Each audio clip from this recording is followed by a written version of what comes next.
He's a baseball player turned packager extraordinaire. Tim Eichorst needs no introduction, and we're going to tell his story here on the Onto Something podcast. I'm Bryan Fenley with Tennis Channel and Fox Sports Radio. Tim, of course, president, owner at Rush Media Company. But we're not just going to stop there and learning about him and his life. What about his playing career on the diamond? We're going to get into that as well, learn the full life and what Tim is all about here. Tim, thanks so much for doing this. Excited to have you on. Yeah, thanks, Bryan. Happy to be here. Tim, number 23 was your baseball jersey number in college growing up. Why'd you pick that number? It was just something I had in high school and kept with me during my playing days. So it was nothing specific about it. Coincidentally, I'm the same age as Jordan, and Jordan was 23 at North Carolina. So there, comparison athletically, of course, but later on, people always wonder if I wore 23 because Jordan wore 23 in basketball, and it was, we were the same age, so there was no advance warning of that one, but nonetheless, it was just always a number that I wore. You were inducted into the Madison Mallards Wall of Fame after your baseball career with the Madison Muskies in 1985. How do you take compliments? How do you take adulation? Well, it was a cool thing for me because the guy who currently owns the team, Steve Schmidt, is a baseball guy. He's a Cardinal fan, just a Cardinal crazy fan. So happy for him. They're in the playoffs again.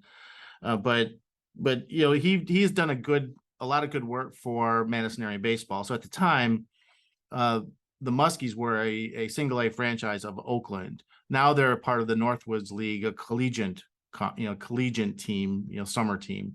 And he owns multiple teams in that league. So within his kind of baseball world, he started this Hall of Fame, which it's housed at the same facility at Warner Park here in Madison, where the Mallards currently play in the Northwoods League. But back in my time, that was a single A park for the Oakland organization, which were the Muskies. So it was a cool thing. I'm a local kid. I didn't grow up in Madison, but I grew up in a farming community just outside Madison called Spring Green. So I played here locally. So it was a little bit the fact that I was a local kid who played at the university, then also played professionally in the same, basically your hometown, was kind of a cool thing for me. Even though minor league baseball, for anyone who's had the opportunity to play it, is a tough grind in whatever league you're in, traveling around and, the amount of play that you get. And in my particular case too, I had just finished my college season. I didn't get drafted. I signed as a free agent, and I went right from a very busy college season right into a very busy minor league season. So it was a lot of baseball in that particular time. You use the word grind, minor league baseball. The grind in growing your company at Rush Media and building this thing up the way you have. What similarities can you take from getting through minor league baseball and dealing with those elements? And then at the same time, now on the business side, professionally, broadcast wise, in growing and growing up your company that way? Well, maybe a comparison to baseball is, what a lot of folks don't, realize about a minor league career is that you're constantly being evaluated and judged to be elevated, or what your progress is. So there's other coaches that are traveling around to watch you play and to work you out and to kind of reevaluate your development, and that happens all the time in minor league baseball. So you're playing, you're being evaluated, you're hope to get to that next level. And where it would relate to packaging is, as a packager, we represent typically the brand of the network that's hiring us, whether it's a Fox or a CBS. So, our name isn't at the end of the game, brought to you by so-and-so. It's a Fox broadcast. So, our success is largely judged by how we represent that brand, not only in the quality of the product, but the people that we employ. So, where it would relate to that is, we have to hold to that standard. We're expected to hold to that standard. We have to take it as serious as we can, which we do, because we know people look at that as a Fox show, not as a Rush Media show. So we have to represent that, and the people that judge the quality of the program, one day they're watching something internally produced by Fox and they have a certain opinion of it, but it's no different than the next day when we're packaging a game for Fox and people judge it the same way. So we have to live up to a standard that we want to live up to, but that's where in my mind it's kind of relative.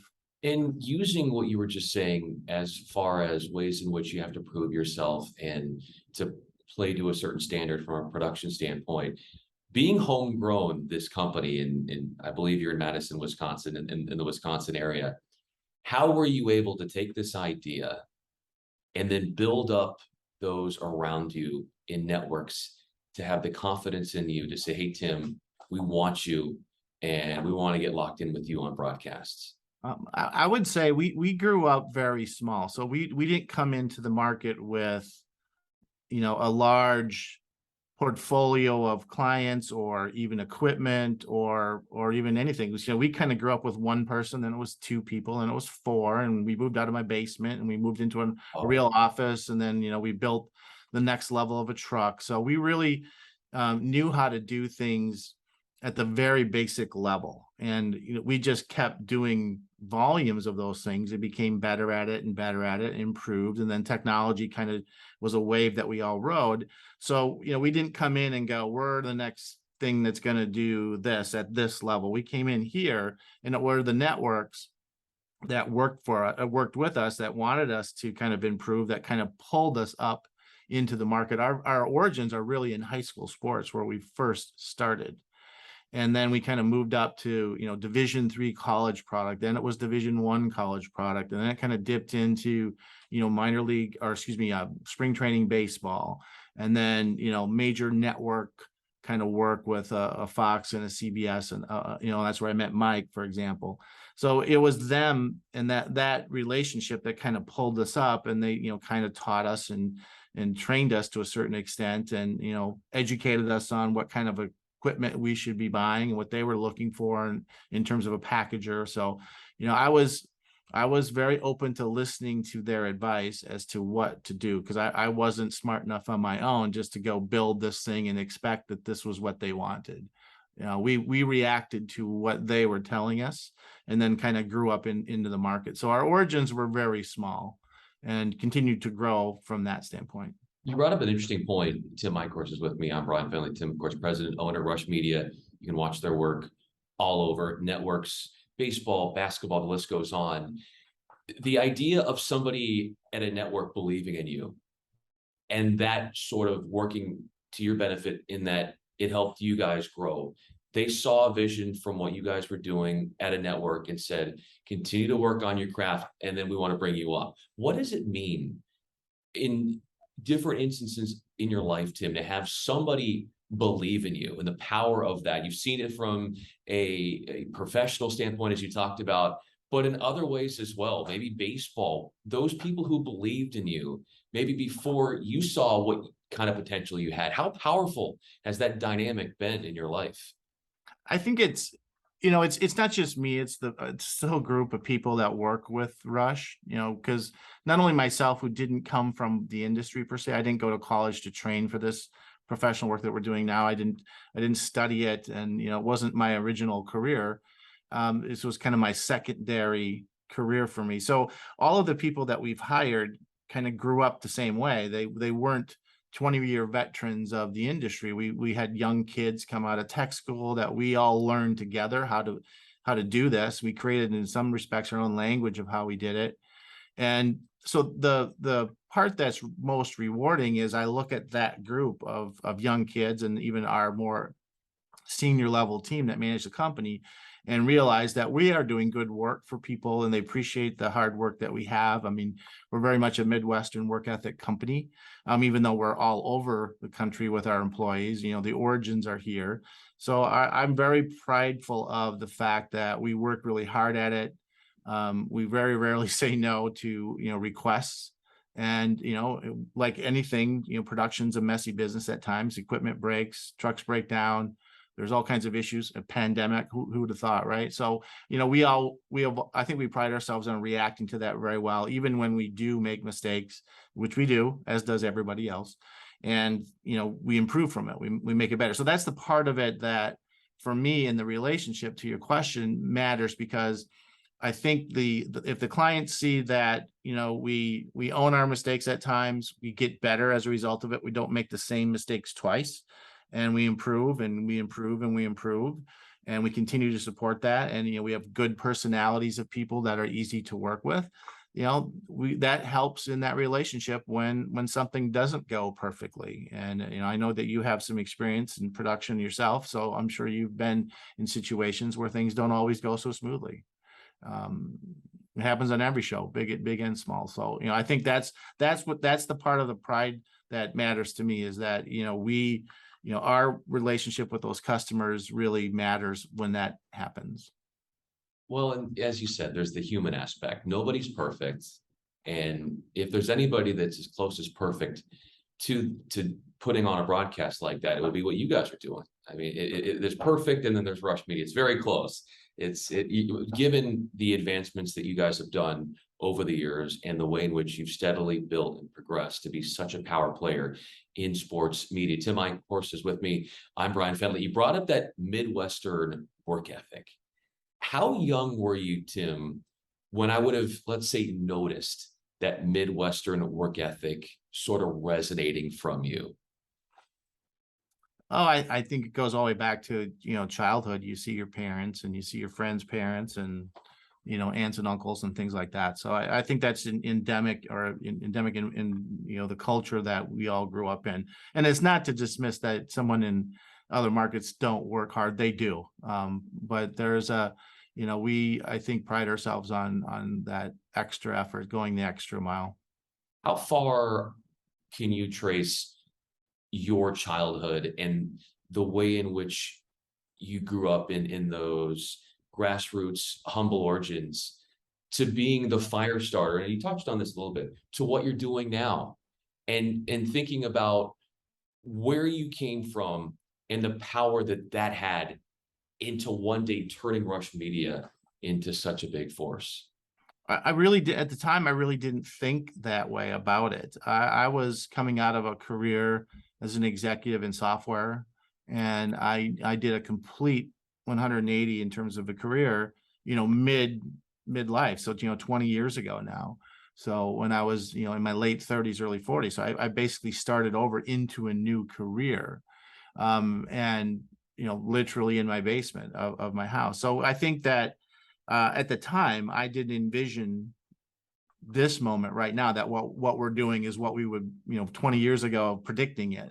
We just kind of rolled with, an adaptation. The one thing I knew from my prior careers was, it was good to listen to what the market was doing. This is even, pre-internet streaming, and, the internet was around, but you weren't streaming stuff consistently, and there wasn't digital platforms to distribute on and those kind of things. So, we didn't forecast it, if you will. We just adapted and pivoted and moved with where we saw the market move, and then listened to people who wanted to do business with us, and kind of built our company around that. So, so that was, I think, and that's the key to anyone. I think you have to be able to react to what's going on around you, and you have to do it quickly.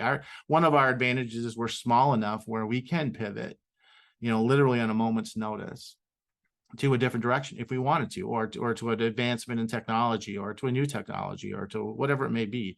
We're not a massive ship that takes forever to turn. We can turn pretty quickly and react pretty quickly. Quick to adjust, and I think a great listener that you have to be, and then being fearless. Like, to think about this, Tim, you are in this career in software, and then you take a pivot, as you mentioned, an adjustment, and a complete total adjustment, and tinkering with one career path and going down the other. How much fearlessness did it take to say, I know I'm not sure where this is going, but I believe in this, and I want to see this through no matter what? I was not fearful of it, because I enjoyed the work. For me, being having a DNA personally in sports, collegiately and then, in minor league baseball. So this was something that, was a marriage of something I loved personally and was also hoping I could make a business out of it. So prior to that, I wasn't, I was an employee in software, as an executive in a number of companies. So it was different. I wasn't writing, it wasn't my invention of software. It wasn't anything like that. So this was hey, we can have fun and still make a successful career out of it, and we can enjoy what we do. And I think that matters. That's different about this career for me versus the other career. So I didn't have the fear of not working. I think there were certainly some tenuous times in the early days when we were just focusing on high school sports and how you can monetize and how you can pay your bills. We did a lot of cool things, but I often said the landlord doesn't take cool for rent. So, we just had to continue to tweak till we could get into a model where we can successfully monetize and then start adding employees and, get them real money and real salaries and, stuff that they could support their families with as well. Seeing that you've been so day-to-day with this operation and seeing it grow, bringing on more employees, taking on more work, the hundreds and thousands of productions you have, all of the mobile units that you run, how willing are you to step back and say, wow, look at what we've done. Look at where we came from, and to reflect on that from how maybe being fully immersed in that can make it hard to reflect. How are you with that and allowing yourself to give yourself, not that, it's me, but just to allow yourself to just say, hey, me and my team, we've done something pretty cool here. It's really hard to do that, actually, because you're always on to the next event. You have a postmortem on last night or the weekend, and then you're right off to the next show. There's very few days on the calendar in an entire year where we don't have a show. So you have something at all times kind of going on in our world. So it's really hard to step back at times and reflect on, this is what we've done. It's very tactical to, on to the next, where do we correct? Where do we tweak? What do we have to, what went right, what went wrong, and kind of move on. The one thing I find hard, and I would imagine that many others in the business, in my profession are as well. I've kind of lost my ability to be fan, because even if I'm a fan, which I'm a huge Packer fan, as you would expect, it's hard for me to watch a Packer game as a fan anymore. I'm watching a Fox broadcast of a Packer game, and I'm looking at, well, look, what are they doing here? What are they doing there? And how's the director calling the shots, and what's the producer doing here? So I'm kind of almost judging or looking at it through the eyes of my work, versus someone who's just a fan of the game. So my wife will not go to games with me anymore. Why do you think it's so hard to shut that off? Clearly, because it's hard. It's hard. Part of it feels at times if you go to a game, you're going to work. You're like, yeah, it's my office when I'm on the road, but you just see the game differently. You look at it from a different lens, because you're trying to, in my case, I watch a lot of games that others do so that I can educate myself on what others are doing and teach and learn. It's the best way to do it. I think I have 15 DVRs in my home, literally, that I can, I record every night, other events for me to look and, see what others are doing and tweak it and stuff like that. So if I'm living in your headspace when you're watching and observing and learning from broadcast, what is the mental checklist that you're going to? What are the first things that you notice that you're curious about most when observing broadcasts? I first I love the sound. I think sound is becoming more and more important on a show. What you're capturing with audio. There's certainly the traditional commentary that goes on, but what Fox has done and others have done with more audible type presentation of games, I think is really, really cool. You're hearing more of what's going on so that you have a more realistic view if you're watching it at home of what it sounds like to be there, which I think ultimately that's what they want, is the same sound as if you're sitting in a seat versus your couch. And I think that's one thing I'm always dialed into right now, is what people are doing with audio. And there's continuing to be advancements where you're hiding cameras and pylons and, caps on referees and things like that. So the visuals are continuing to do that. For me, I like the audio part. I like listening to the show differently. What does Tim Eichorst sound like when he's on site at a production? Oh, I think that if it's one of our shows, people are like, why is he here? He's judging or something. It's I probably add stress to everyone's life because, they're stressed enough. Doing live TV, by nature is stressful. Time to a millisecond kind of thing. So if I'm around at times, I probably add a little bit more stress to what is already a little bit of a stressful environment. So I think, I try to keep my commentary very minimal when I'm there on site. I mean, I'll do post-mortem opinion, but in real time, it's not productive to provide feedback too much in real time because it just stresses the situation. Oh, for sure. Yeah. But you're a total team player and people enjoy working for you. And clearly, as you're expanding, more and more people are taking notice of Rush Media. Tim Eichorst is with me, owner, president of Rush Media. I'm Bryan Fenley.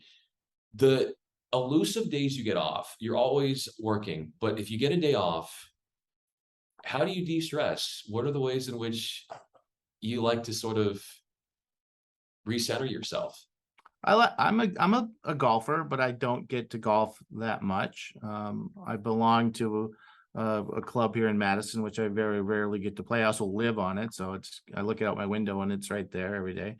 But it's probably that. I have a kind of a farm outside of town. It's not a working farm, but so I've abilities to go out there and cut the grass or do something in the woods and go hunting or fishing even and stuff like that. So I don't do a lot of that right now. It's still very much an everyday thing for me to manage Rush Media, but when those opportunities are there, that's what I like to do. What are you thinking about from a feeling a peace when you're out there in nature and you're able to sort of step away for a moment? What is that like in your headspace?